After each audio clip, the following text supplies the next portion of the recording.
कर्नाटकच्या बेळगाव जिल्ह्यातील निपाणी तालुक्यातील एका गावात नुकताच एक अजब प्रकार पाहायला मिळाला। गर्दीतील उत्साही लोकांनी एका काळसर रंगाच्या इंडी श्वानाच्या गळ्यात माळा घालून त्याची मिरवणूक काढली। एवढेच नव्हे तर त्याच्या सन्मान प्रित्यर्थ मेजवानी देखील आयोजित केली होती। एका कुत्र्यासाठी एवढा खास समारंभ का, असा प्रश्न तुम्हालाही पडला असेल। हा कोणी साधासुधा श्वान नव्हे, तर तो पंढरपूरच्या यात्रेत हरवून नंतर तब्बल 250 किलोमीटरचा रस्ता तुडवून घरी परत आलेला श्वान आहे। प्रेमाने महाराज अशी हाक मारल्या जाणाऱ्या या श्वानाने घरी परत येणं हा एक चमत्कारच आहे। तो पंढरपूरच्या वारी दरम्यान गर्दीत हरवला होता, मात्र त्यानंतर त्याने एकट्यानेच पायी चालत तब्बल 250 किलोमीटरचा प्रवास केला आणि तो कर्नाटकमधील त्याच्या गावी परतला।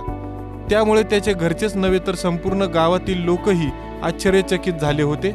तो परत आल्याचाच त्या आनंद सर्वांनी मिळून साजरा केला।